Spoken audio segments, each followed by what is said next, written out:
vous le savez, dédié au marché de l'immobilier. Alors c'est un sujet qui fait couler beaucoup d'encre depuis un petit moment déjà.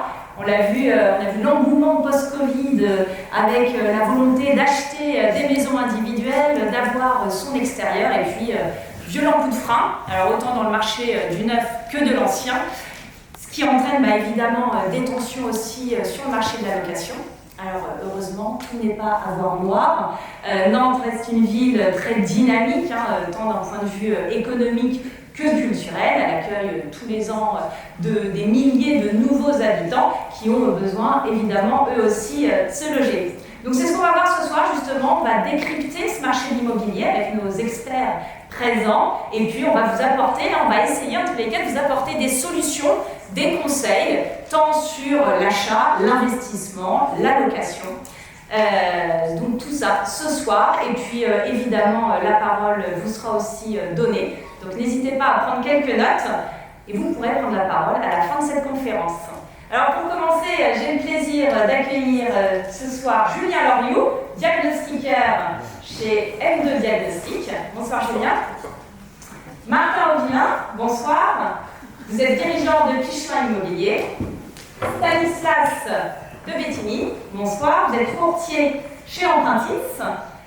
Maître Marie-Virginie Durand, notaire et membre de la Chambre des notaires de Nantes, ainsi que Mathieu Gentil, notaire également et membre de la Chambre des notaires.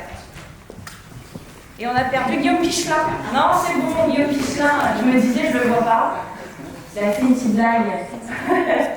Bonsoir Guillaume. Alors je ne sais pas si vous vous présenter, j'ai l'impression que vous connaissez pas mal de monde dans la salle. Dirigeant donc de Pichelin Immobilier, des agences immobilières donc nantaises. Alors merci d'être avec nous ce soir, merci d'être présent. On va le voir avec vous, donc c'est ce que j'ai expliqué. On va décrypter ce marché de l'immobilier et puis on va aussi rassurer évidemment notre public présent, puisque on va le voir, mais même si là on accuse une crise évidemment, le marché immobilier aura certainement un second souffle d'ici peu, et puis il ne faut pas l'oublier, c'est quand même un moyen de placement finançable à crédit, le seul, et puis un moyen également la pierre reste de toutes les façons un moyen de placement sûr sur le long terme. Bonsoir à tous. Alors une première question, Guillaume, avec vous. C'est vrai que souvent, et je viens de le dire d'ailleurs en introduction, on analyse les crises, alors avant, après, là c'est souvent post-Covid. Vous qui êtes justement dirigeant des agences Pichelin Immobilier depuis maintenant plus de 32 ans, qu'est-ce que vous en pensez? Quelle est justement l'évolution du marché? Comment est-ce que vous avez pu analyser ça? Bon, ça marche. Bonsoir à tous d'abord. Donc effectivement, c'est pas la première crise que l'on vit. Si on veut remonter un petit peu en arrière, on a eu la crise immobilière de 1991 avec la guerre du Golfe, la crise du pétrole. Donc il y a eu un impact hyper important. Ça a été la crise dont j'ai pu entendre parler parce que j'étais pas encore là. Et après on a eu la crise de 2008 qui a été beaucoup moins violente puisque à l'époque, pour mémoire, Nicolas Sarkozy était à l'époque président de la République et il avait très vite réagi en mettant en place deux lois. Il y avait la loi Séguier, qui était une loi qui permettait de défiscaliser de manière très importante et qui avait aussi mis en place la déduction des intérêts d'emprunt sur la résidence principale, et ce qui a permis de soutenir quand même le marché immobilier en 2008. Donc la crise de 2008 a été beaucoup moins violente que ce que l'on vit là aujourd'hui. Alors justement, vous vivez une crise effectivement assez compliquée. Je le disais tout à l'heure, c'est tant sur le marché du neuf que de l'ancien? Oui, tout à fait. Alors, nous, on fait peu de neuf, mais effectivement, le marché du neuf est très très impacté, et le marché de l'ancien, de surcroît, également. Maître Marie-Virginie Durand, merci d'être avec nous également ce soir. Est-ce que le micro fonctionne? Bonsoir à tous. Alors, est-ce que vous, justement, vous considérez que c'est une crise qui est atypique? Alors, une crise atypique, non.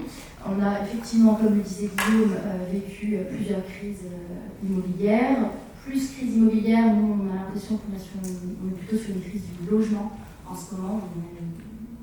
On est plutôt à faire effectivement cette distinction. Et la vraie différence...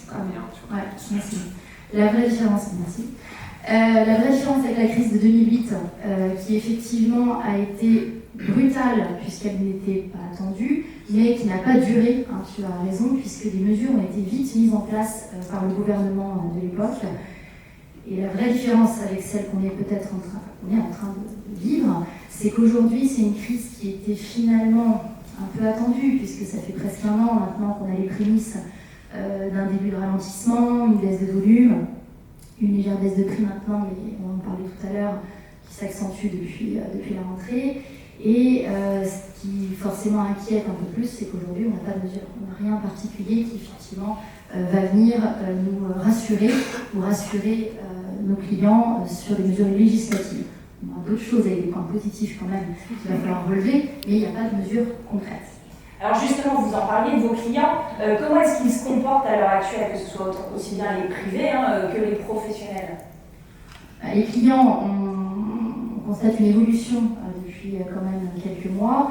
On a eu un marché vraiment grippé depuis... Alors les prémices, on va dire, c'est septembre de l'année dernière. Ça va faire un an maintenant qu'on y est. On a un marché grippé depuis le début d'année. Et on voit une évolution depuis septembre. Donc c'est tout récent. Une évolution, pourquoi? Parce que forcément, baisse de volume. Les vendeurs veulent vendre, mais n'étaient pas prêts à baisser leur prix. Et les acquéreurs, force effectivement de ces prix, attendent. On est vraiment dans une période d'attentisme pour effectivement essayer de bénéficier d'une baisse de prix. Depuis septembre, effectivement, on voit que ça bouge. Les vendeurs, à force, commencent pour certains à entendre et à mettre en place des prix un petit peu plus ajustés, avec une régulation dont on parle maintenant depuis plusieurs mois. Et les acquéreurs reviennent un peu sur le marché, il y a des visites, les offres sont un peu plus difficiles, hein, tout le monde le sait, mais malgré tout, la négociation repart. Donc aujourd'hui, voilà, les esprits évoluent. Et on espère effectivement maintenant que ça puisse repartir tranquillement, hein, bien sûr, il faut croire que tout va mieux. Mais la négociation est un bon point, il faut prendre ça de manière positive. D'accord. Alors justement, Maître Gentil, vous, qu'est-ce que vous pouvez observer, notamment concernant les craintes de vos clients? Quelles sont-elles ces craintes? Alors, Marie-Virginie, bonsoir à tous. Marie-Virginie, tu parlais d'attentisme. Je pense que c'est vraiment le mot clé aujourd'hui, tant côté vendeur que acquéreur. Côté vendeur, l'attentisme, pourquoi? Parce qu'on a peur de brader son bien, en fait, de vendre effectivement pas au bon prix. Juste peut-être un chiffre à rappeler, la durée moyenne de détention d'un bien en Loire-Atlantique, c'est plus de 10 ans. 10 ans et 7 mois pour être précis. Donc en fait, quand un vendeur aujourd'hui a peur de brader son bien en se faire une moins-value, concrètement, c'est pas quelque chose de bien réaliste, puisque rares finalement sont les gens qui achètent un bien pour le revendre 1 ou 2 ans après. Donc si aujourd'hui on prend le cas d'un propriétaire qui a acheté un bien en 2013 et qui le revend aujourd'hui, il n'y a pas de plus-value. Enfin, il n'y a pas de moins-value, pardon. Il n'y a pas de moins-value. Il ne va pas brader son bien. Donc l'attentisme vendeur, c'est ça. Vous voulez dire que c'est des craintes finalement qui sont infondées? Qui sont aujourd'hui infondées, à mon sens. On va pas vendre parce qu'on a peur de faire une moins-value. C'est faux. Parce que, en tout cas, c'est faux pour la majorité des propriétaires actuels, qui sont propriétaires, on rappelle, en moyenne depuis 10 ans. Donc, quand on compare les prix d'il y a 10 ans et ceux d'aujourd'hui, oui, ils ne peuvent pas faire de mauvaises affaires. Il n'y a pas de mauvaises affaires, exactement. Et puis, côté acquéreur, l'attentisme il est lié à la crainte d'un refus de crédit, qui est bien réel aujourd'hui. On en parlera tout à l'heure, mais en tout cas, il y a plus de dossiers avec des refus de prêt aujourd'hui, concrètement. En tout cas, oui, c'est ce que vous avez pu constater. Dans les études notariales, et puis en tant que courtier, on en parlera. On a aussi, avant la crise Covid, et puis la guerre en Ukraine, on avait des coûts de construction dans le neuf qui étaient bien moins importants qu'aujourd'hui. Donc les projets de construction, achat d'un terrain à bâtir, construction aujourd'hui, se font beaucoup plus rares.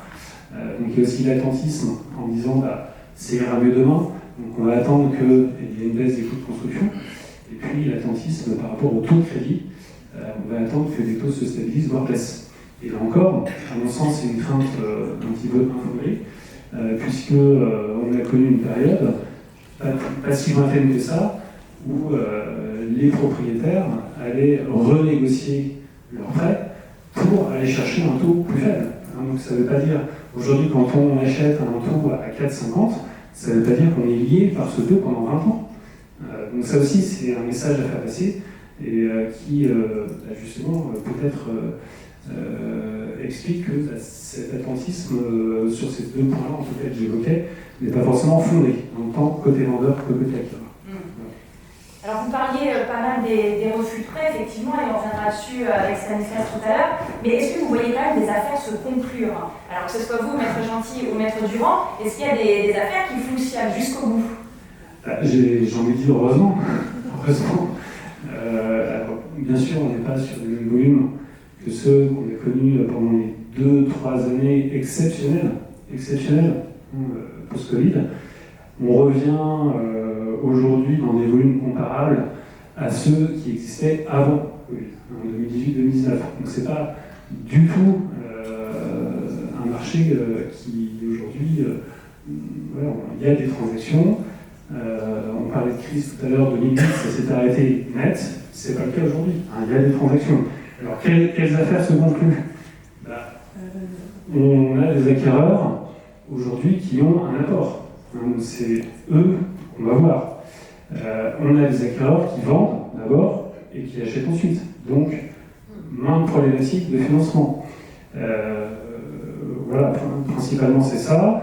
Et puis, on dit, voilà, les biens se vendent moins bien ou se négocient, etc. Mais aujourd'hui, vous l'aurez appris tout à l'heure, la Loire-Atlantique, c'est un secteur géographique attractif, voilà, avec un besoin de logement, avec une augmentation de la population.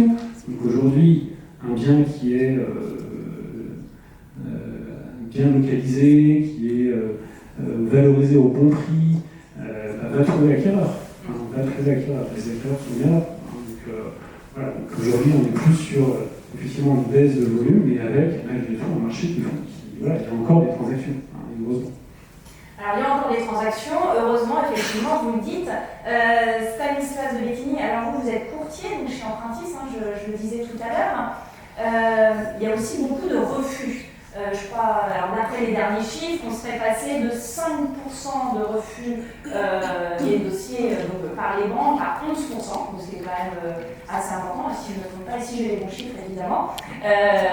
Et pourquoi? Pourquoi est-ce qu'il y a plus de dossiers aujourd'hui refusés par les banques? Qu'est-ce qui justifie ça finalement? Alors c'est une excellente question parce que c'est un chiffre qui n'est pas évident à avoir, parce que finalement c'est plutôt les courtiers qui communiquent là-dessus. On va dire je vais parler plus d'une tendance, il y a plusieurs refus parce que je pense que,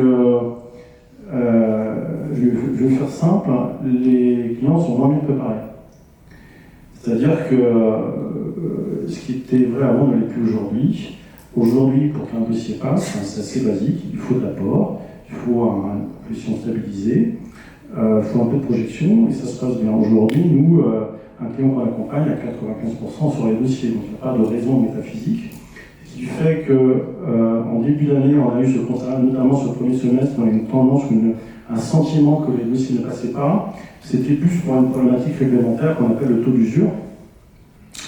Alors, je me suis posé la question de savoir si je me lançais dans l'explication du taux d'usure. Qui sait ce que c'est le taux d'usure? Je ne sais pas si je me lance, si, peut-être, non. On va le faire très simplement, c'est un taux réglementaire qui est délivré par la Banque de France, qui aujourd'hui est communiqué mensuellement. C'est un taux qui a vocation à protéger le consommateur, et l'idée c'est de se dire tout simplement le taux auquel me prête la banque ne doit pas être supérieur au taux d'usure. Je fais simple, c'est un taux actuariel, ça se complique. Voilà. Et en fait, on a exclu on va dire, sur le premier semestre, toutes les personnes qui avaient, pour faire simple, à peu près plus de 40 ans. Donc toutes les personnes qui avaient plus de 40 ans, il y avait des problématiques de taux d'usure où les dossiers se faisaient shooter les uns à les autres parce que les assurances, les frais de dossier, les frais de garantie, etc., faisaient qu'on dépassait le taux d'usure. Je vais m'arrêter là sur le taux d'usure parce que c'est pas... Voilà, mais c'était vraiment, l'idée, c'était qu'on avait une contrainte réglementaire qui nous a amené à cette perception.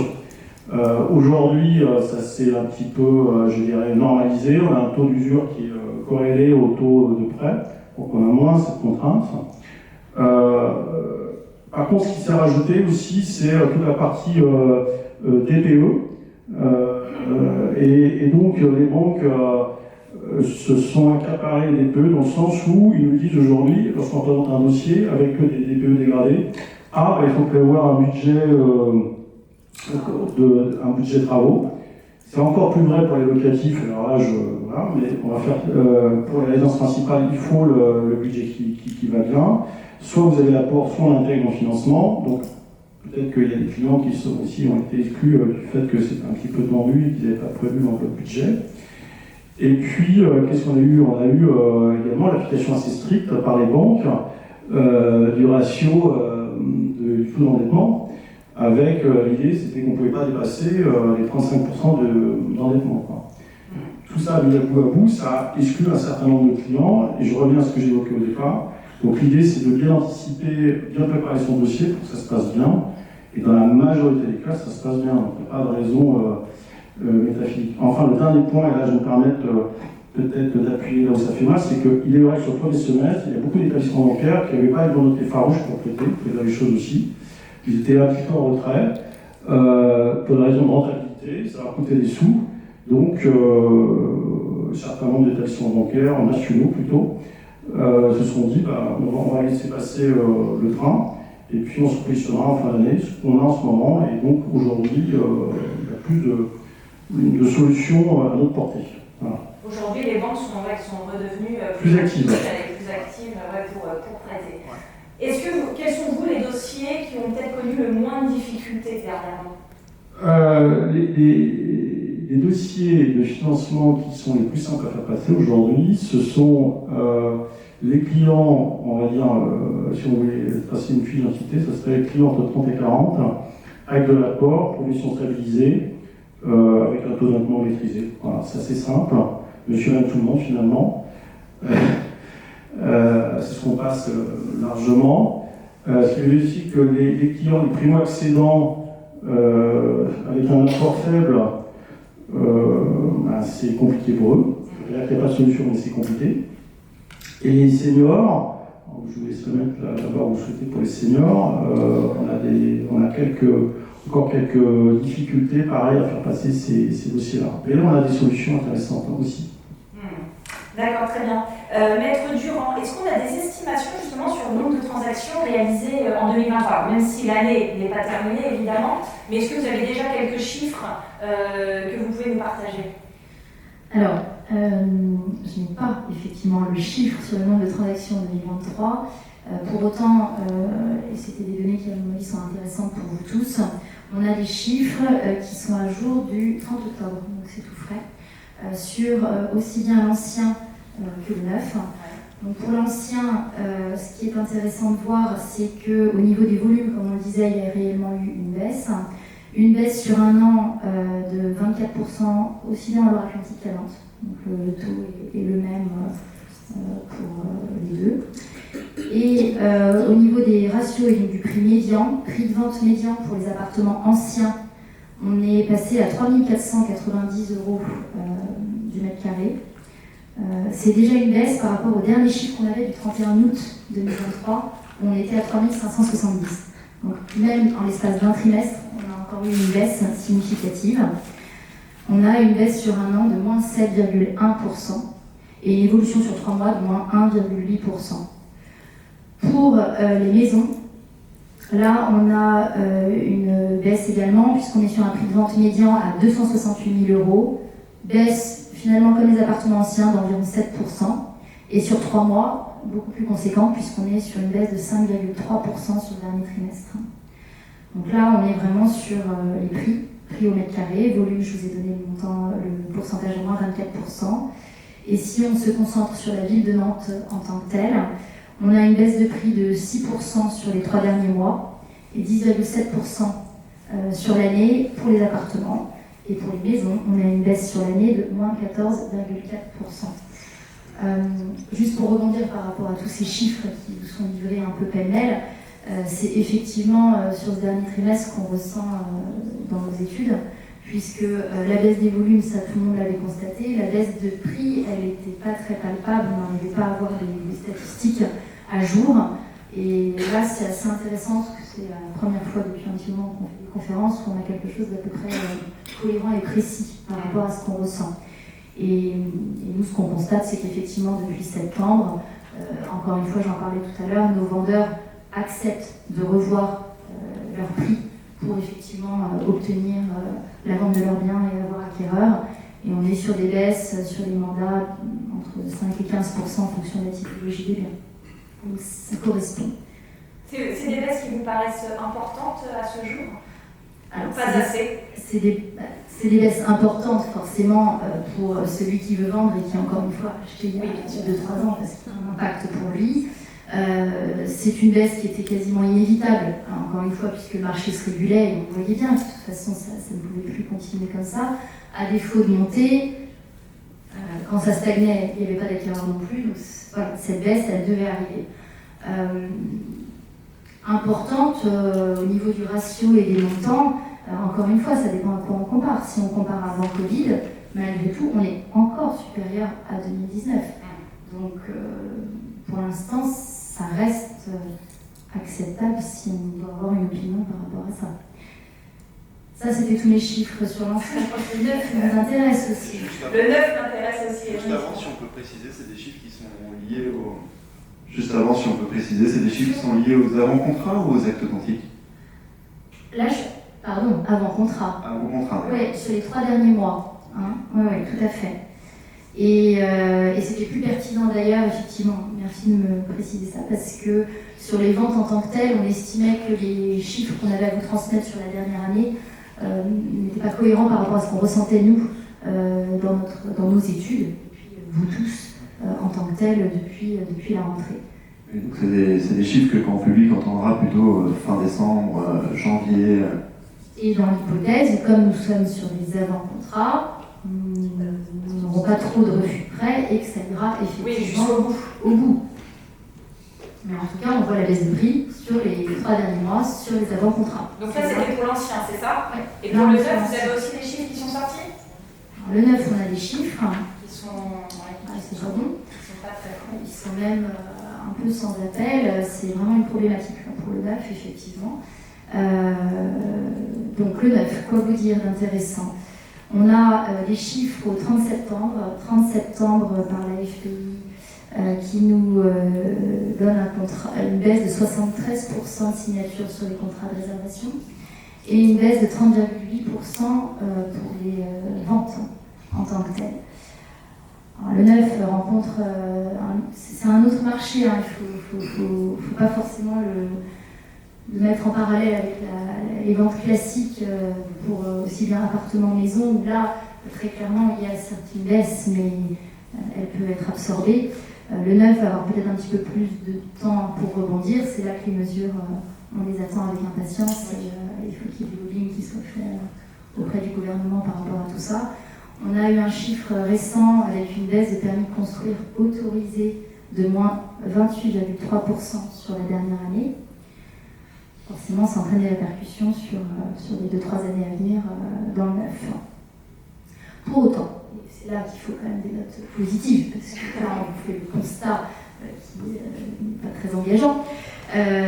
On a aussi des chiffres, c'est ce qu'on disait, c'est pas très agréable cette conférence qui est effectivement assez... Non, mais les solutions vont venir, heureusement. Les solutions vont venir. On est pas sur les constats. Nantes est attractif, la métropole est attractive, on accueille entre 9 et 10 000 habitants par an, on manque réellement de logements, tout le monde le sait, les pouvoirs publics le savent, on a des besoins estimés selon les chiffres qui ont été transmis à 7 500 nouveaux logements par an pour la métropole, contre 12 500 pour le département.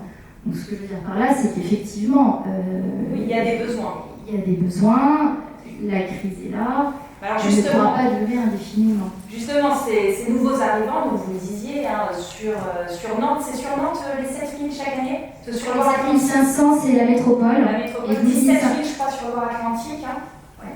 Donc c'est quand même très important. Alors Martin Orvillin, justement, est-ce que ça crée, on le disait tout à l'heure, hein, est-ce que justement cette chute des transactions va créer aussi des tensions finalement sur le marché de la location? Vous, quels sont vos constats en agence? Aujourd'hui, effectivement, tout est dit, parce que si on accueille du monde, qu'on ne construit pas et qu'il y a moins de ventes, forcément la foule, les gens ont quand même besoin de se loger, c'est un besoin fondamental. Et il y a foule au portillon des appartements en location. Mais on verra encore plus ce manque de construction, ces logements qui vont sortir du parc locatif avec les DPE, F et G dont Julien nous parlera tout à l'heure. Et les conséquences de ça, c'est que les prix des loyers devraient augmenter et qu'il y aura encore plus de difficultés pour les locataires de se loger, pour tout le monde de se loger. Est-ce que vous, justement, en agence, vous avez le sentiment que le marché de la location vient presque supplanter le marché de l'achat, de la vente?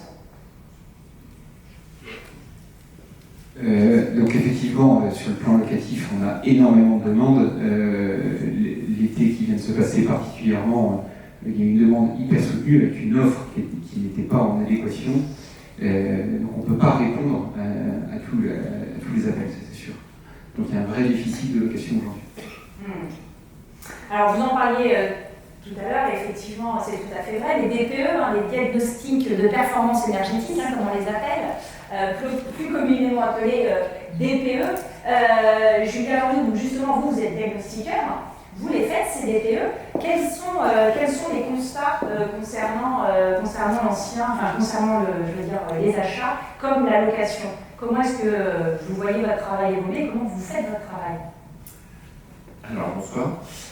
Il y a une grosse évolution effectivement ces dernières années, dans mon travail en tout cas, avec une fameuse loi appelée Climat et Résilience, qui est apparue en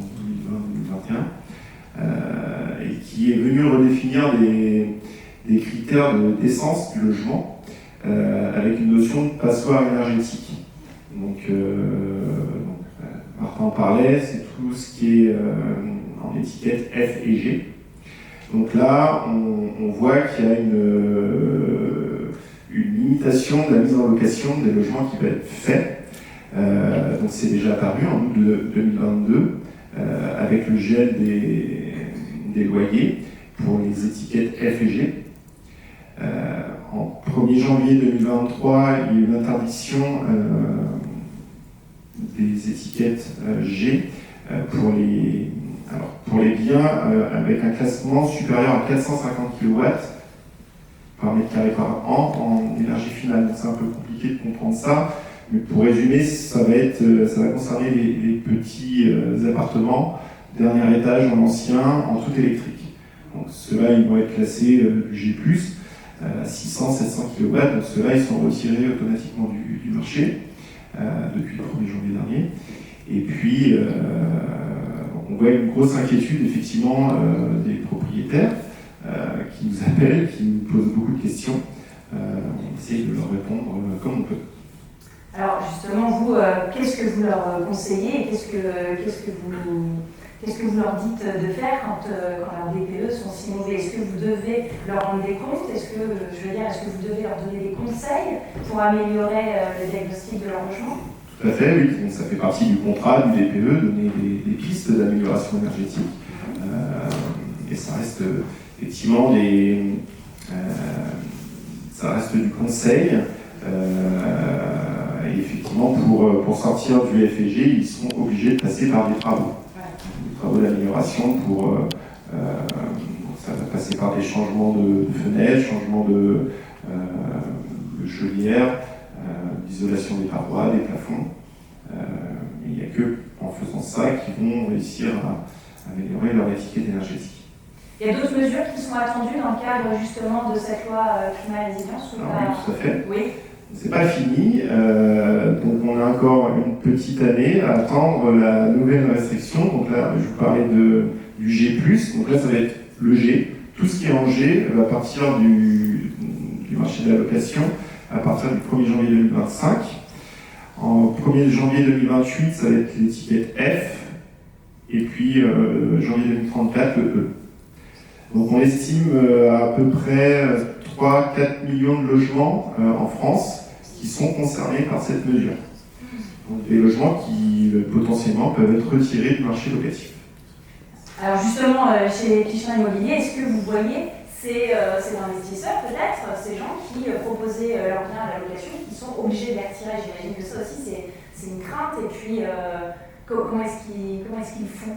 Alors effectivement, pour la partie location, c'est une grosse problématique, puisque les logements classés F et G aujourd'hui inquiètent beaucoup les propriétaires, et comment les rénover? Il y a des logements pour lesquels on peut refaire une isolation intérieure, on peut changer les fenêtres, on peut changer les radiateurs, changer les ballons d'eau chaude qui permettent d'améliorer la note, mais vous avez certains appartements qui sont avec des chauffages collectifs de copropriété avec des chaudières très anciennes. Donc changer la chaudière, ça repose sur l'accord global de la copropriété, c'est très compliqué.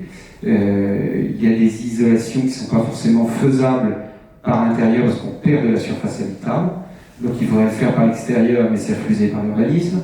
Le système des pompes à chaleur permet d'augmenter considérablement la note, mais les pompes à chaleur sont aujourd'hui refusées par l'urbanisme. Il y a beaucoup de contraintes liées à tous ces changements. Donc la rénovation énergétique n'est pas si simple que ça. Et en plus, tout ce qui est changement de l'aspect extérieur d'un bâtiment nous impose de faire des déclarations de travaux, donc les changements de fenêtres, les poses de pompes à chaleur, les isolations par l'extérieur, bien tout ça, il nous faut des accords d'urbanisme qui peuvent durer 2 à 3 mois quand les dossiers sont complets, et puis selon s'il faut l'accord de l'architecte des bâtiments de France et autres, c'est extrêmement complexe aujourd'hui.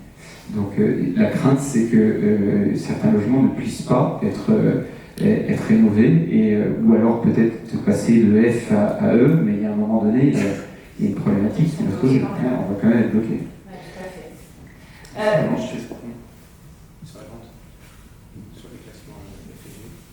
Et sur la vente, sur les classements FG, il y a plusieurs possibilités qui s'offrent à nous. C'est d'une part de bien accompagner nos acheteurs, nos investisseurs. Alors, que ce soit pour l'investisseur ou pour y habiter, aujourd'hui tout le monde veut améliorer sa note énergétique pour baisser ses consommations d'énergie, faire des économies. Pour les investisseurs, aujourd'hui, ça se présentait surtout à des investisseurs un peu plus aguerris, de faire des travaux qu'on pouvait accompagner déjà en suivant les bons conseils du diagnostiqueur.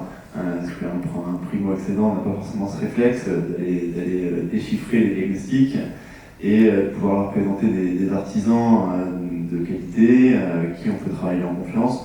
Et ça, c'est tout notre rôle d'agent immobilier, de pouvoir accompagner nos acheteurs, investisseurs ou pas, dans ces démarches-là et pouvoir les faire avancer. J'aimerais juste rajouter une petite précision par rapport à DPE. La loi climat et résilience d'août 2021 a prévu de mettre en place un outil, le plan pluriannuel de travaux, qui va être applicable et obligatoire pour toutes les copropriétés à compter du 1er janvier 2025. Et ça, c'est un outil qui peut être intéressant pour l'investisseur, justement, qui a parfaitement compris qu'avec s'il investit sur un bien qui est classé F ou G, devra faire des travaux, mais pour qu'il en connaisse mieux l'étendue et le coût, il pourra s'appuyer sur ce fameux plan pluriannuel de travaux qui va permettre et qui va rendre obligatoire pour les copropriétés le fait justement de déterminer quels travaux devront être effectués pour améliorer justement la performance énergétique de l'immeuble. Et ce PPT peut être établi notamment sur la base d'un DPE de l'immeuble collectif. Donc ça, c'est un outil effectivement intéressant, je trouve, qui permet d'augmenter l'information à donner aux clients investisseurs de ce type de bien. Bien sûr, il devrait être vigilant sur l'aspect travaux, mais il y a peut-être un effet d'opportunité, c'est d'intégrer dans la négociation du prix les travaux à réaliser. Donc là, on parle de contraintes, mais ça peut être aussi une opportunité. Dès lors qu'on est bien informé de quels travaux il faut faire. D'accord, très bien. Merci beaucoup pour déjà ce beau panorama de constats justement sur le marché immobilier. Je vais vous mettre un tout petit peu à contribution maintenant. J'aurais voulu savoir, alors je vous répondrai à main levée, hein, comme ça ce sera plus simple, mais j'aurais voulu savoir d'après vous quels sont les principaux freins aujourd'hui à l'investissement. Est-ce que ce serait l'inflation, par exemple? Qui pense que c'est l'inflation qui freine aujourd'hui davantage l'investissement immobilier? Personne. Ok. Elle n'est pas timide, hein. Est-ce que ce serait plutôt la hausse des taux d'emprunt? Ouais. Plutôt. Les DPE. L'impact des DPE. Aussi, mais ouais, pas tellement. Si. Et la fiscalité? Ouais. On va dire que les taux d'emprunt, c'est quand même a priori ce qui a l'air d'être le moins concluant en tous les cas. Alors Stanislas, on va peut-être revenir avec vous là-dessus. C'est vrai que les taux d'emprunt pour les prêts bancaires, donc, ils ont quand même explosé. Il y a quelques années en arrière, il n'y a pas si longtemps, on pouvait emprunter même en dessous de 1%. Aujourd'hui, on est à 5%, globalement, j'ai envie de dire. Donc c'est quand même assez important. Quels sont les impacts pour les acquéreurs? Ouais. Alors, d'abord, moi, j'y suis pour rien sur l'évolution des taux, je tiens à le dire. J'ai envie de rentrer chez moi tranquillement. Une fois que je vous ai dit ça, sur l'évolution des taux, ce que je peux vous donner un ou deux petits chiffres rapidement. En décembre 2022, je regardais, on était à 2,40 à peu près, c'est le taux moyen. Le taux moyen, c'est ce qui sort des banques, toutes durées confondues, 2,40. Aujourd'hui, on est à 4,12. Donc on s'est pris à peu près 1,50 ou 150 points de base pour les économistes, ce qui est gigantesque, ce qui n'est jamais arrivé. On a innové, quoi, pour dire les choses simplement. Ça a amené quoi comme conséquence? Ça a amené que déjà une perte du pouvoir d'achat, très simplement. Pour imaginer le propos, on a perdu une pièce, à peu près, ou à peu près 20-30 mètres carrés, ou 17% de budget. Ça, c'est le premier point. Ce qu'on constate également, c'est que les durées de crédit s'allongent. Aujourd'hui, la durée moyenne d'un crédit, c'est à peu près 21 ans. Et là, je vais vous donner un autre chiffre. Ça va faire un peu vieux con, pardon. Lorsque j'ai commencé à travailler dans la banque, c'était en 2000, c'était hier, on était à 14 ans. On s'est pris 7 ans en 20 ans. Donc c'est aujourd'hui, pour mémoire, le plafond de verre c'est 25 ans. On n'a pas le droit, les banques n'ont pas le droit de financer à plus de 25 ans. Donc ça amène, on a une hausse des taux, on a une durée qui est plafonnée, on y reviendra plus tard. Et donc ça amène des conséquences sur les investisseurs. Alors, au premier chef, c'est les primo-accédants, ceux qui ne sont pas propriétaires, qui n'ont jamais été propriétaires, qui sont donc les plus touchés, avec un pouvoir d'achat, on parlait de l'inflation, qui est déjà impacté, et puis un apport, souvent pour les plus jeunes, qui est un apport mesuré. Il y a un autre aspect qui est peut-être moins mis en avant, et moi je le constate, c'est les secondo-accédants, ceux qui sont déjà propriétaires, ceux qui sont propriétaires depuis 4-5 ans, et qui se disent, tiens chérie, j'aimerais bien une maison, un appartement, quelque chose, un ailleurs, un peu plus grand. Et là on a un sujet parce que nos amis banquiers ont été tellement généreux qu'à l'époque ils faisaient du surfinancement. Et donc on les a financés à 115, 120%. Ils ont acheté un bien qui à l'époque valait 100, qui aujourd'hui vaut 80, peut-être 90. Ils ont un restant de crédit, dans le meilleur des cas, à 100. Et donc aujourd'hui, ils ont une maison qui, demain, ils la vente, qui ne comblera même pas le crédit. Et là, on a un double sujet, c'est qu'en plus de tout ça, on a des personnes à qui, malheureusement, les aléas de la vie ou les accidents de vie font qu'ils ont une envie de se séparer. Ils ne peuvent pas. Ils sont obligés de vivre ensemble chez eux. Donc c'est un vrai sujet. C'est qu'on a des seconds accédants qui sont bloqués chez eux.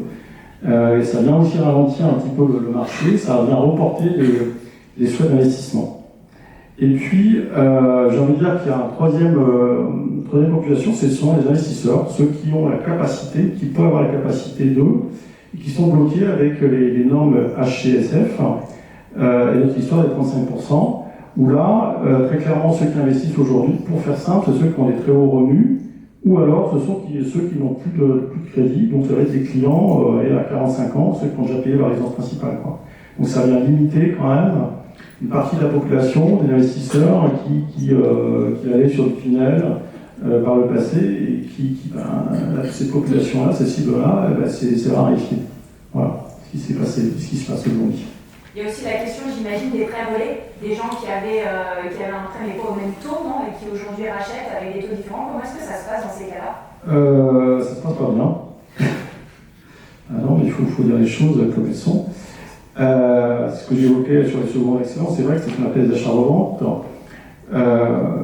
On a des clients effectivement qui ont du mal à comprendre. Ils ont acheté avec des taux à 1 point, 1,50, moins de 2 points, ce qui était aussi une anomalie économique. Il faut dire aussi les choses comme elles sont. Et lorsqu'ils viennent nous voir, on leur dit ça sera entre 4 et 5 points. Quoi. Et là, on leur dit très simplement, si demain vous vendez votre maison, vous ne pouvez même pas la racheter. Vous n'avez même pas la capacité financière de la racheter parce que vous n'avez pas les moyens, les salaires n'ont pas bougé, vous avez une explosion des taux et vous avez des crédits qui restent tenus. Même avec un prêt relais, ça ne passera pas. Donc on a aussi cette clientèle-là qui est un peu bloquée, qui ne sait pas quoi faire, sauf accès exilé dans la pampa, mais c'est peut-être pas forcément la solution pour tout le monde. Quoi. Et ça, aujourd'hui, c'est pour ceux qui sont effectivement confrontés à cette situation et qui ont effectivement leur prêt relais à gérer. Aujourd'hui, on a encore très peu de clients, mais certains qui envisagent encore les histoires de prêt relais parce qu'ils veulent. Ouais, ça fait peur un petit peu. Voilà. Donc, au-delà du fait que les banques sont quand même beaucoup plus frileuses pour de toute façon accorder ce genre de prêt, c'est sûr que nous, on a ce discours vis-à-vis de nos clients d'être quand même, de faire les choses dans l'ordre. Aujourd'hui, on ne peut plus, on n'est plus dans la même situation que les 3 dernières années. On vend. Ouais. Ensuite, on achète. On voit combien on va avoir dans son prix de vente. Parce qu'on n'est pas sûr non plus d'obtenir le prix qu'on voulait. Et puis, avec ce qu'on a, on voit si on est capable d'acheter. Et ça, malgré tout, c'est beaucoup dans les mentalités qu'on rabâche. C'est ce qu'on disait tous à nos clients depuis plusieurs mois. Et c'est vrai qu'il y a eu une telle habitude pendant 3 ans, un peu euphorique de tout ce qui s'est passé, qu'aujourd'hui, il faut revenir à finalement des critères qu'on avait avant Covid. Les fondamentaux. Les fondamentaux. Merci. Alors Julien, tout à l'heure, vous disiez, donc depuis le 1er janvier 2023, et notamment les passeports thermiques, les DPE ont été renforcés, on peut le dire aussi. Est-ce que votre travail a évolué? Est-ce que vous, maintenant, vous me parlez justement du DPE projeté? Alors, je ne sais pas si tout le monde connaît bien ça. Quel peut être l'intérêt justement pour les clients d'avoir accès à ces DPE projetés? Alors leur intérêt est fort. C'est-à-dire que nous, comme je le disais tout à l'heure, on est là pour accompagner aussi nos clients propriétaires, des bailleurs, leur donner des conseils. Et au-delà de la mission DPE terminée, faut qu'ils fassent quelque chose de leur logement, qui est en F, qui est en G. Nous, on est là pour leur donner un conseil un peu plus appuyé pour trouver des solutions techniques adaptées au logement. Donc Guillaume nous énumérait tout à l'heure les difficultés effectivement pour changer une façade, un système de chauffage, des ouvertures. Donc c'est vrai, c'est compliqué en copropriété, mais c'est pas impossible de remonter d'une ou deux lettres. Quand on est en F, peut-être remonter en D sur des travaux énergétiques logiques. Donc c'est là où on intervient avec un DPE projeté, donc, qui n'est pas un DPE, qui n'a pas de valeur juridique. On ne peut pas s'en servir pour une transaction, pour une mise en location, mais c'est là pour chiffrer les travaux et simuler une note, savoir quelle serait cette note dans le futur si on faisait ces travaux-là. Donc le propriétaire peut venir avec des chiffrages des devis, en fait, faits par des artisans, nous les fournit, et en s'appuyant sur l'ancien DPE, eh bien, on remodélise le lien et on regarde ce que ça donne comme classement final. D'accord. Stanislas, les banques elles demandent aujourd'hui ces DPE justement dans les transactions. Est-ce que c'est davantage demandé en tous les cas que par le passé? Alors c'est pas que ce soit davantage demandé, c'est toujours demandé. C'est-à-dire que moi je ne peux pas passer un dossier s'il n'y a pas de DPE. C'est-à-dire que très complètement, alors c'est demandé, c'est regardé. C'est plus regardé, c'était ça plutôt la question. Oui, c'est beaucoup plus regardé. Alors ça dépend aussi des établissements. Je pourrais donner des établissements où ça regardait peut-être sur façon un peu de travers, et puis ceux qui sont un peu plus pointus, quoi. Non, c'est regardé, sur les locatifs, c'est très regardé, parce que c'est soumis aux exigences réglementaires. C'est regardé aussi sur la partie résidence principale, l'affectation comme on veut. Et puis également, je pense que si on veut amener de l'espérance, et puis il y a de l'espérance à avoir hein, pour ce soir, ça sera aussi encore plus demain. Quand je dis demain, c'est dès janvier 2024, parce qu'il y a pas mal d'établissements, j'en parle un petit peu, qui travaillent, qui vont sortir des offres de crédit adaptées, bonifiées, avec des DPE allégés. C'est-à-dire que, grosso modo, vous allez voir une banque, un établissement bancaire, et vous êtes sur avec un DPE entre A et D, pour dire les choses, ouais, c'est ça. On aura des conditions de taux meilleures. Donc, il ne faut pas le voir aussi comme une contrainte. C'est aussi des bonnes nouvelles sur le sujet. Très bien, alors on le disait tout à l'heure, hein, certes les taux d'intérêt ont augmenté, mais les prix sont aussi en train de diminuer. Est-ce qu'il n'y a pas des belles affaires à faire aujourd'hui? Qu'est-ce que vous pouvez constater, alors aussi bien dans les offices que vous dans vos agences, quels sont les constats aujourd'hui? Alors effectivement, cette crise que l'on vit, je pense qu'il faut le voir aussi comme un rééquilibrage nécessaire, comme le disait Maître Gentil tout à l'heure. C'était nécessaire, on a vécu 2 années complètement délirantes sur le plan immobilier post-Covid, avec une augmentation des prix qui était du jamais vu, donc je pense que c'était nécessaire.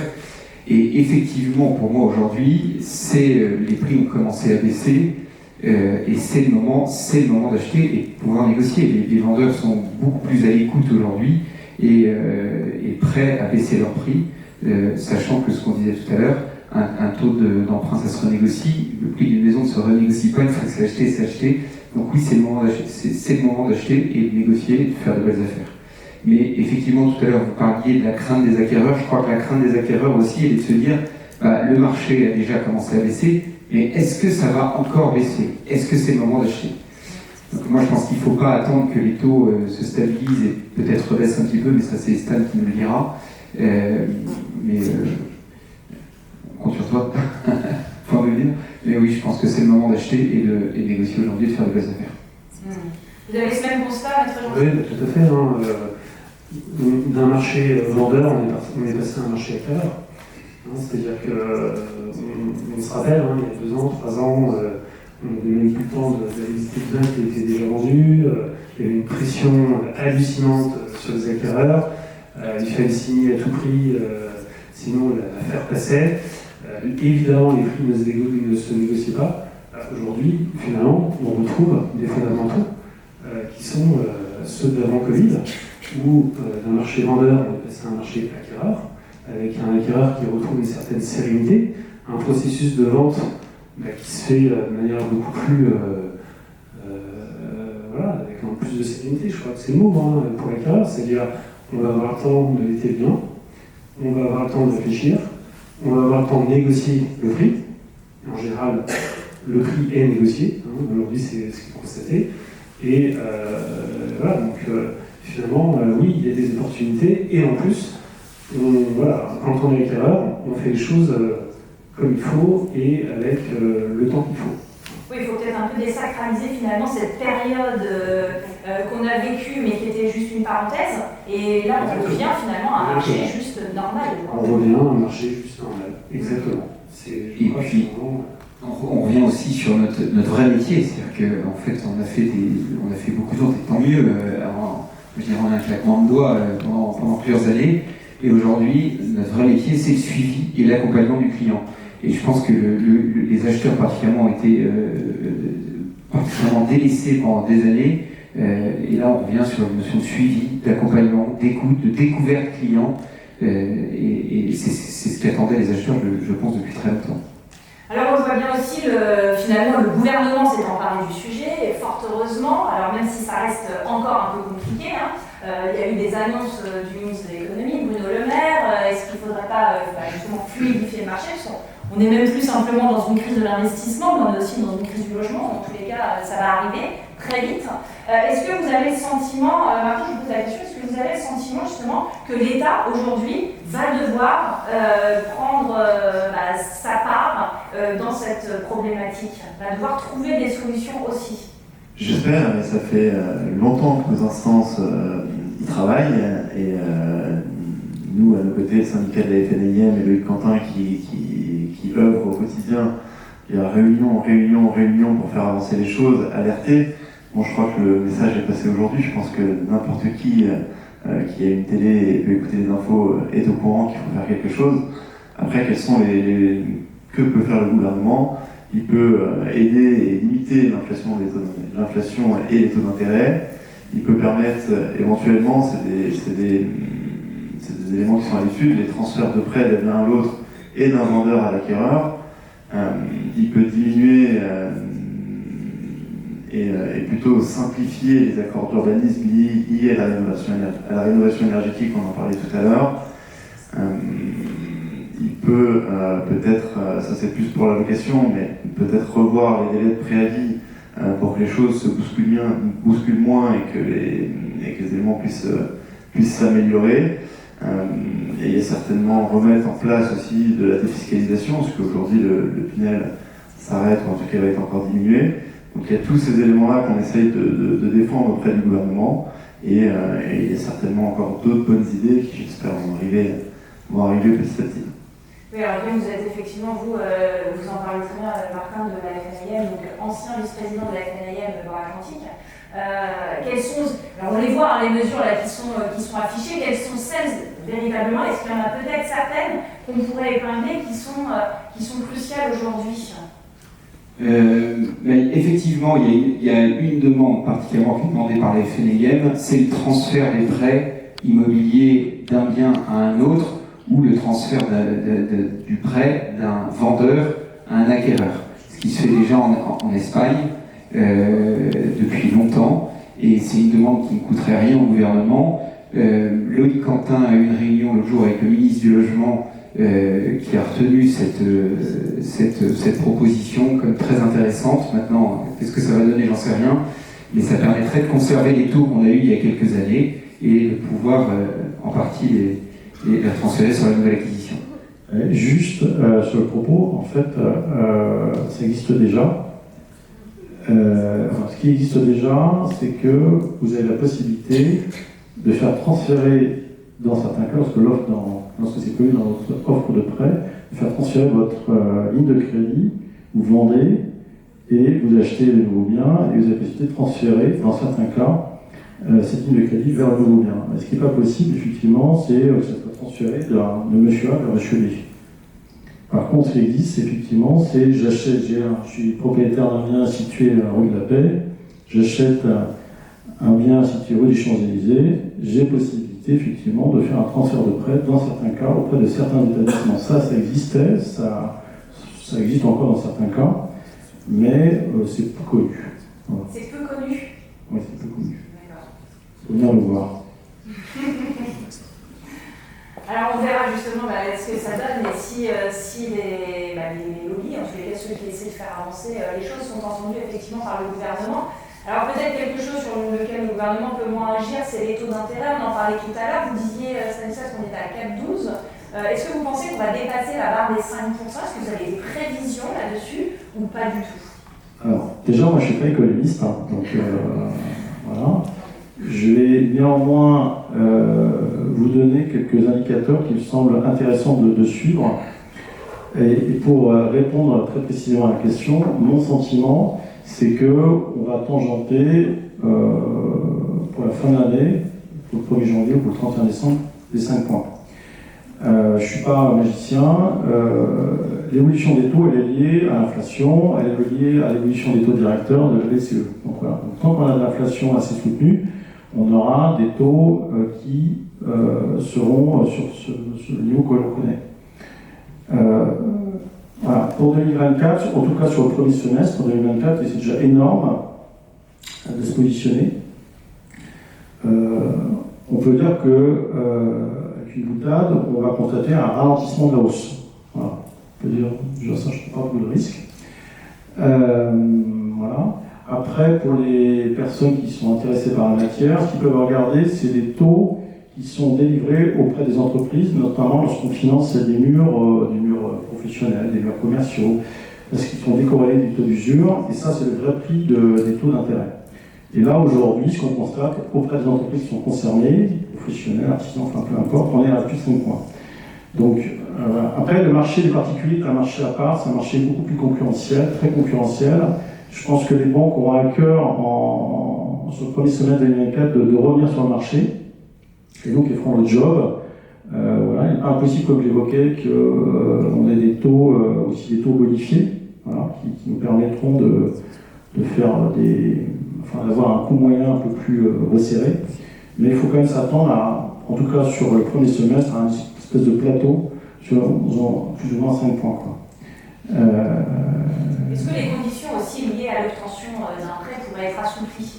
Il y a des choses qui ont été évoquées, c'est-à-dire déplafonner les 35% de taux d'endettement, aussi les 25 ans qui nous sont imposés, on va pouvoir emprunter sur plus de 25 ans. Est-ce que ça pourrait être assoupli? Les banques, est-ce qu'elles pourraient revoir un petit peu leurs conditions?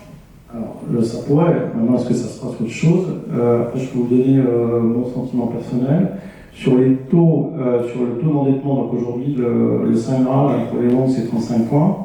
Il faut savoir que les banques aujourd'hui disposent d'un tiroir, enfin d'une possibilité de dépasser les 35 points et de raisonner ce qu'on appelle en reste à vivre.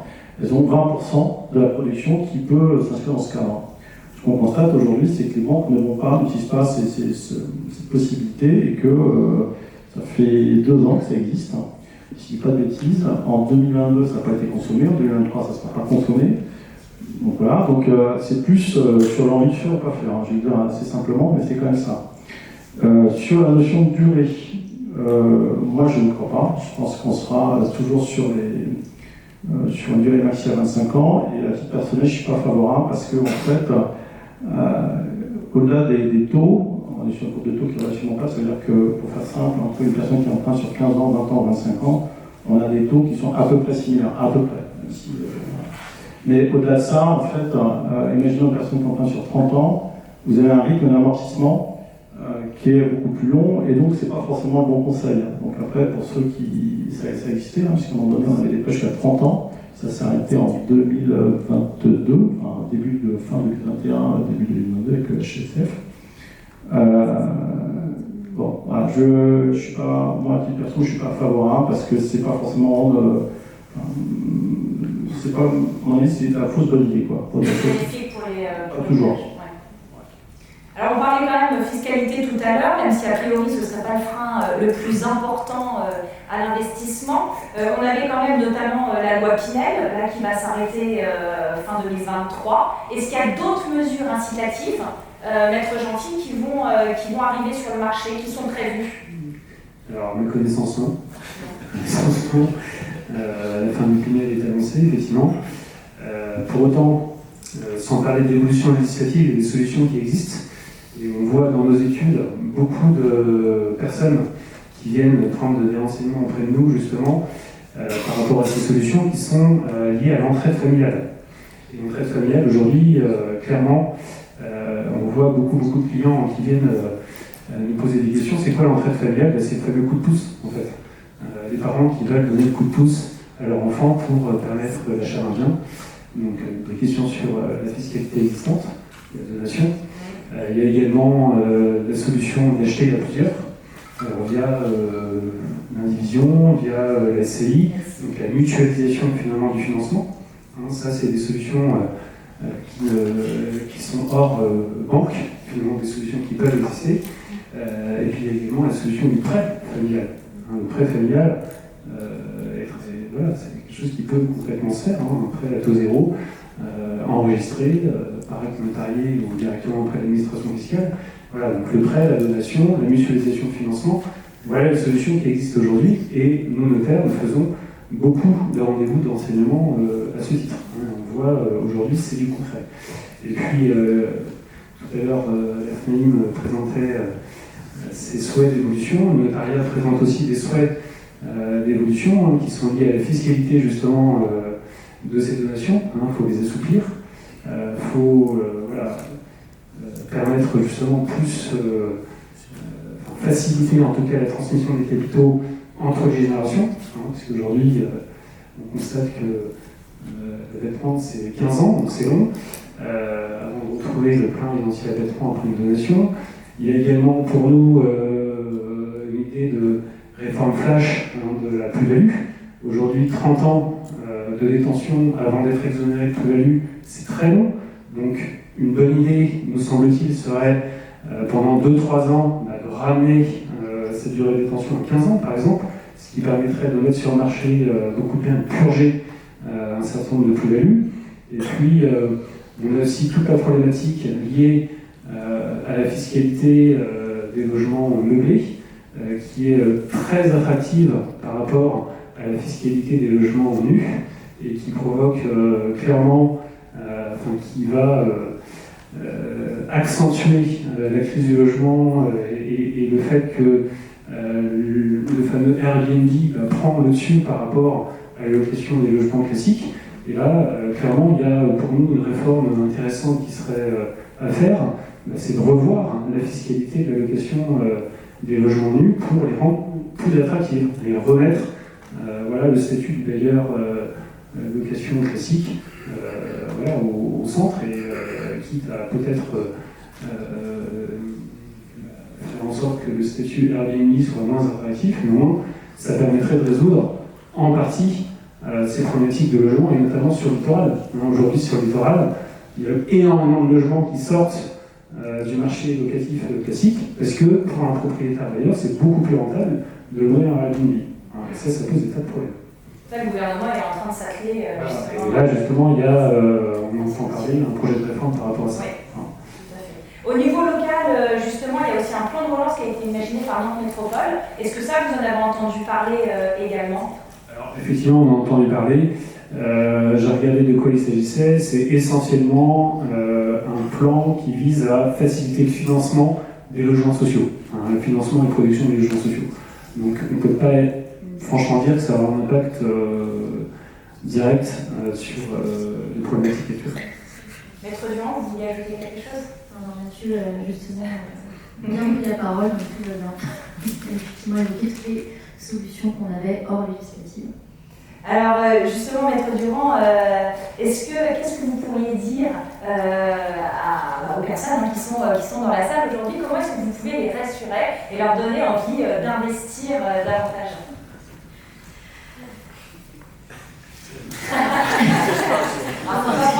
Rien de tout, forcément je suis la première.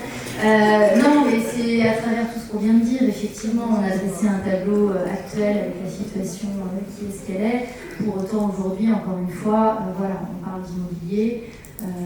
C'est un peu cliché, mais c'est une réalité que l'immobilier reste une valeur refuge, que malgré tout, il vaut mieux investir que de louer, mais on s'entend. Donc il faut effectivement aller sur le marché immobilier, il ne faut pas avoir peur. Les taux, on le disait, finalement, vont encore augmenter d'ici la fin de l'année pour stagner peut-être pendant quelques mois, et après finalement, on ne sait pas, personne n'a la boule de cristal, on ne sait pas ce qui va se passer. Donc l'attentisme, réellement, n'est certainement pas la meilleure des solutions. Il faut y aller, il ne faut pas avoir peur. La vraie réponse en matière immobilier, c'est qu'effectivement, il ne faut pas avoir besoin de vendre. Si on peut se permettre d'attendre un petit peu en investissant maintenant, il n'y a pas de raison, on trouvera toujours sa mise à un moment donné. Donc non, il faut y aller, il faut négocier, il faut éventuellement essayer de bénéficier d'une petite opportunité, et soyons acteurs, actifs. Julien, je reviens avec vous tout à l'heure. Écrit. Oui, c'est vrai. Non, mais c'était quand même ce qu'on disait. Oui, parce qu'on ne sait pas ce que l'avenir nous réserve. On le voyait tout à l'heure avec les DPE, il y a quand même une petite question qu'on n'a pas abordée, c'est on peut aussi défiscaliser les travaux. Alors je sais que vous n'êtes pas fiscaliste non plus, mais peut-être que vous pouvez nous aiguiller sur ma prime rénov, sur le procédé de Normandie. Alors qu'est-ce que tout ça, est-ce qu'on peut se faire aider dans parfois ces aventures administratives un peu complexes? Comment ça se passe? Alors effectivement, c'est une aventure un peu complexe quand on parle de ma prime rénov. Donc l'État, pour inciter les propriétaires occupants ou les propriétaires bailleurs à réaliser des travaux, a mis en place tout un système d'aide, donc appelé ma prime rénov. Ce sont des aides liées à la rénovation énergétique qui va s'adresser au grand public, on va dire, donc en fonction des revenus fiscaux des foyers, du type de travaux qu'on veut réaliser et du gain énergétique. Donc il y a tout un tas de subventions qui vont être développées. Ces subventions, donc elles sont conditionnées. Donc pour un propriétaire bailleur, il faut s'engager à louer son bien pendant une certaine durée. Il faut aussi faire appel à des artisans RGE. Donc il y a tout un tas de... donc c'est un vrai parcours du combattant. Donc on peut quand même se faire aider sur le site de France Rénov par un accompagnateur Rénov. Alors il n'y en a pas beaucoup en France, c'est ça aussi le problème. Tout ça est en train de se mettre en place. La loi elle a 2 ans. Ça pour 2024, la première Oui, elle va être poursuivie, étendue, améliorée, on l'espère tous. Il va y avoir 2 nouveaux grands axes. Donc ce qu'ils appellent le pilier performance et le pilier efficacité. Donc grosso modo, c'est le pilier efficacité, ça va être de la rénovation à la carte avec des obligations de changement de chauffage en utilisant de l'énergie renouvelable. Donc il faudra voir comment on fait dans les appartements. Et puis le pilier performance, c'est pour une grosse rénovation dans la globalité du logement, avec des obligations d'isoler les surfaces, enfin les parois déperditives, traiter la VMC, la ventilation, et par la suite s'occuper du chauffage. Donc c'est les 2 grands piliers. Et donc avec cette nouvelle réforme de MaPrimeRénov' pour 2024, ils veulent augmenter les subventions et puis inciter 2 à 3 fois plus les propriétaires à faire des dossiers. On voit qu'il y a très peu de dossiers qui sont faits chaque année depuis que MaPrimeRénov' existe. On est à peu près 90 000 par an et ils espèrent avoir 200 à 300 000 dossiers d'ici 2024. Donc vraiment c'est x2, x3. D'accord. Très bien, donc ça c'est oui. Effectivement, donc, on parle encore de fiscalité, donc ça peut être cumulé avec les taux de TVA 5,5 pour les travaux d'économie d'énergie. Les certificats C2E, donc c'est des subventions qui sont données par des compagnies pétrolières, EDF, GRDF. Les primes coup de pouce, isolation, coup de pouce chauffage et des chèques énergie aussi pour les ménages les plus modestes. Et puis il y a les subventions locales aussi. Donc les communautés qui peuvent aussi donner des subventions. Donc il faut se renseigner aussi là-dessus. Et l'éco-prêt à taux zéro. Ouais, donc autant d'incitations finalement qu'il faut maîtriser, c'est peut-être le seul souci. C'est le gros problème, c'est qu'on laisse tout ça dans un fascicule bien épais et débrouillez-vous avec ça. Donc là, en 2024, ils vont insister aussi sur le fait d'avoir beaucoup d'accompagnateurs MaPrimeRénov' pour accompagner les propriétaires. D'accord, très bien. Ça me semble essentiel aujourd'hui pour la rénovation énergétique. Ça fait partie des demandes qu'a formulé la FNIM. Il faut vraiment simplifier tout ça. Et que ce soit les autorisations d'urbanisme pour la rénovation des logements ou l'obtention de subventions, c'est souvent un parcours du combattant pour le consommateur d'y voir clair dans toutes ces aides et dans toute la constitution de ces dossiers. Et il est grand temps que le gouvernement fasse quelque chose pour simplifier tout ça. Est-ce qu'il y a un conseil que vous pourriez donner justement, alors Maître Durand est déjà passé, mais vous avez peut-être d'autres conseils, soit dans le locatif, soit dans l'investissement locatif, soit dans l'achat. On parlait tout à l'heure aussi des vendeurs qui doivent peut-être changer leur positionnement aujourd'hui. Comment est-ce qu'on présente un bien à la vente pour faciliter aussi l'achat, pour donner envie. Est-ce qu'il y a des choses que vous mettez en place, que vous expliquez à vos clients au quotidien? Alors, c'est vrai que la présentation d'un bien est absolument capitale. Quand on échange d'ailleurs avec tous nos fournisseurs qui mettent à notre disposition des sites internet d'annonces immobilières, nous disent que les annonces classées F et G sont consultées, je crois que c'est moins 30 ou moins 35% de consultation de ces annonces-là. Donc si le vendeur a la possibilité de faire une rénovation énergétique avant, pourquoi pas, et si on a les moyens, tant mieux. Après, bien évidemment, la présentation d'un bien est capitale, de ranger son bien, de bien présenter, de prendre de belles photos, voilà, toujours présenter son bien au plus beau jour, quoi. C'est l'essentiel. Martin, vous voulez ajouter un mot là-dessus? Non, il faut certainement qu'aujourd'hui, c'est plus une question de mentalité qui doit rentrer dans les mœurs. Alors pour ceux qui font ce métier ou qui découvrent l'immobilier depuis peu de temps, ça peut être surprenant, mais le marché a été pendant de très longues années comme ça, avec des acheteurs qui avaient plus de pouvoir que vendeurs sur la négociation. Et de toute façon, on dit souvent, et on l'a toujours dit, il y a deux possibilités. Soit on négocie le prix, soit si on n'y arrive pas, on négocie son projet. Donc, il faut passer par l'un ou l'autre. Donc négocier son projet, c'est ou de chercher plus loin, ou plus petit, ou avec des prestations moindres. Mais il faut et tout ça, ça nous permettra d'arriver à un équilibre logique entre le monde d'acheteurs et de vendeurs. Mais encore une fois, c'est un marché qui est plus sain qu'auparavant. Et on le sent déjà au quotidien sur le terrain que ça rentre dans les mentalités et que petit à petit, pardon, les choses avancent et dans le bon sens. Et qu'il y a des transactions, le cher notaire me disait, qu'il y a des transactions aujourd'hui, donc il faut être positif, il faut être dans un bon mood et ça va finir par avancer. Merci beaucoup, merci à vous. Alors, je n'ai peut-être pas posé toutes les questions, hein, vous en avez peut-être certaines. C'est votre tour. Si vous avez envie de prendre la parole, de vous adresser à un de nos intervenants, c'est le moment ou jamais. On va vous passer le micro.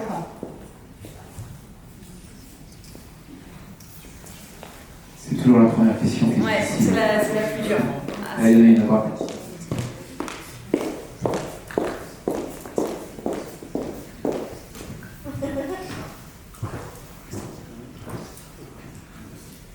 Bonsoir. Et moi, je suis investisseur d'ailleurs. Et vous m'entendez? Non, il n'est pas allumé le micro, je pense. Ouais.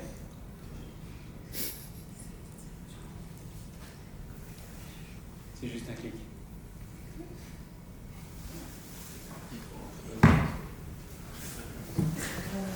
Bon, je vais parler plus fort. On a porté un bout.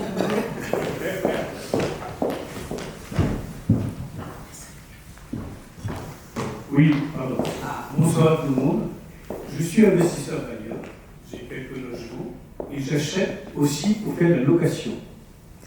Bien sûr, je ne parle pas du côté frais ou taux bancaire, mais je parle d'un positionnement de l'État qui nous inquiète tous les jours avec les médias pour nous dire qu'il y a tant de rénovations à faire et on ne sait pas vers qui se tourner et quoi. Donc tout à l'heure, je prendrai Julien en aparté pour voir un petit peu, parce que c'est lui qui me fait le diagnostic. Et il m'a invité, je le remercie. Donc, parce que je voudrais voir plus clair, effectivement, pour passer du E à D et améliorer. Là, quand il fait le diagnostic, je ne le vois pas, mais on en parlera tout à l'heure. Par contre, Maître Gentil m'avait inquiété tout à l'heure dans vos propos. Oui, parce que je suis aussi investisseur et je fais aussi sur la côte. Et quand je vois qu'avec Airbnb, on peut dégager une marge intéressante, et que vous dites tout à l'heure, vous voulez vendre, vous voulez qu'il y ait de plus en plus de transactions, et que de l'autre côté, vous dites, on va baisser ce qu'on peut gagner, ça m'inquiète. Parce que nous, quand on achète, c'est pour gagner mieux. Et quand vous voulez baisser Airbnb, alors que vous pourriez peut-être avoir une autre approche qui est de dire, lorsque vous louez en meublé à plus long terme, on peut avoir une fiscalité différente. Et là, je ne vais pas rentrer aussi dans le domaine de l'IFI, de machin. Je reste à ça. Voilà. Donc, ce langage de Maître Gentil m'a un petit peu perturbé. Voilà. Alors, il s'agissait évidemment pas de vous persuader, cher monsieur. Il s'agissait simplement peut-être d'indiquer que aujourd'hui, on avait un marché locatif tendu et que l'une des propositions faites pour pallier la tension de ce marché, la difficulté de logement de nos concitoyens, était de remettre sur le marché des logements à louer. Et des logements à louer, mais pas sous la forme Airbnb. Parce que c'est pas ces logements-là qui font que les gens se logent durablement. Et notamment, aujourd'hui, il y a des restaurateurs, des hôteliers qui ne trouvent pas de main-d'œuvre sur les côtes parce que tout simplement, ces gens-là n'arrivent pas à se loger. Et donc, l'une des solutions proposées, mais qui d'ailleurs semble être de mon sens, c'est de faire en sorte que pour le propriétaire bailleur qui souhaite mettre à la location un logement nu, non meublé, et bien celui-ci soit également dans un contexte fiscal qui soit attractif. Parce qu'aujourd'hui, il y a une trop grande distorsion fiscale entre le propriétaire bailleur Airbnb et le propriétaire bailleur autre. Et c'est ça en fait la difficulté. Donc moi je suis pour que tout le monde y aille dans le jeu. Simplement, aujourd'hui, clairement, il y a un focus. En laissant ceux qui gagnent déjà. Voilà, mais après, ouais, tout à fait. Mais après, ce qui se trame un peu, c'est quand même ça. Et ça, pour le coup, c'est pas moi qui décide. Mais c'est ce qui se trame un peu, c'est un peu ça. Mais, parce que derrière, il y a une problématique de logement. Et la problématique de logement, on parle ici de crise de l'immobilier, ou en tout cas de conjoncture immobilière compliquée, mais la crise du logement qui est sous-jacente, c'est une crise sociale, qui est bien plus importante. C'est les gens qui divorcent, qui sont obligés de rester ensemble, vivre sous le même toit. C'est des gens qui vont plus, c'est la mobilité professionnelle qu'on aura moins, c'est des étudiants qui renoncent à un parcours universitaire parce qu'ils n'arrivent pas à se loger, c'est tout ça, la crise du logement. Donc, et ça, je pense que ces questions-là sont de nature à faire bouger nos politiques, plus finalement que nos problématiques à nous, professionnels de l'immobilier. La crise du logement est une crise sociale qui touche l'ensemble de nos concitoyens et qui, à mon sens, est de nature à faire bouger nos politiques. Et il y a un autre élément sur Nantes, nous on le constate déjà depuis quelques temps, il y a un écart important aujourd'hui entre la fiscalité du logement nu et la fiscalité du logement meublé. Et le Covid passant par là, il y a beaucoup de personnes, alors je parle sur Nantes, qui est le marché que je connais mieux, qui ont enlevé leur bien en location Airbnb pour le remettre dans le parc privé. Et aujourd'hui, on a beaucoup de meublés, et on en a trop. Il faut que le logement nu revienne en masse sur le marché. Et pour ça, il serait judicieux que le gouvernement équilibre la fiscalité sur le logement nu sur le logement meublé, et pas l'inverse. Il ne s'agit pas de réduire la fiscalité du logement meublé, la défiscalisation du logement meublé, mais plutôt de diminuer la fiscalité du logement nu. C'est ce que je voulais entendre. Ouais. Et puis il y a un autre paramètre qui est important, c'est que aujourd'hui, donc on disait tout à l'heure, il y a moins 30% de permis de construire qui sont accordés, beaucoup moins de ventes de neuf avec le logement Pinel. Vous rajoutez à ça DPE, il va y avoir un déficit de biens en location dans les années à venir qui va être catastrophique. Et si on ne réagit pas rapidement, on va aller vers une hausse des loyers, donc qui va augmenter, ce que disait Gentil, qui va augmenter la crise sociale. Donc il faut absolument remettre des biens locatifs sur le marché, c'est fondamental. Est-ce qu'il y a une autre question? Oui. Alors moi, ma question elle est plus sur les perspectives pour les acheteurs. Est-ce que vous avez l'impression d'avoir de l'engouement en ce moment sur les visites? Est-ce que vous avez de la demande? Est-ce que vous avez des gens qui poussent la porte en vous disant qu'ils ont des projets? Alors, un peu plus que le premier semestre a été plus difficile. On a connu une chute du nombre d'acheteurs. Depuis la rentrée, là, on en a quand même plus. Donc les gens se remettent en phase de projet. Effectivement, les négociations en revanche sont importantes. Donc les négociations sont plus difficiles à aboutir, mais c'est clair que le deuxième semestre est beaucoup plus favorable. En tous les cas, c'est ce qu'on ressent dans nos agences. Et je ne sais pas si ça répond aux questions. Mais on sent que globalement les clients se remettent dans notre projet. De toute façon, il y a un moment, il faut bien avancer. Hein. Il faut bien se loger, que ce soit en achetant ou en louant. Il faut pouvoir se loger. Une autre question? Nos intervenants ont répondu à toutes vos interrogations durant cette heure et demie. Vraiment, c'est tout? Ouais? Parce que vous voulez continuer la discussion, mais autour d'un verre, j'imagine. C'est ça? C'est vrai que ça peut être sympa aussi. Bon, bah écoutez, je vous remercie tous, en tous les cas, d'avoir été présents ce soir, pour votre expertise, pour tous ces bons conseils. Merci aussi à vous, évidemment, de nous avoir écoutés et suivis. Et puis, effectivement, un cocktail vous attend. Vous pourrez continuer la discussion autour d'un verre.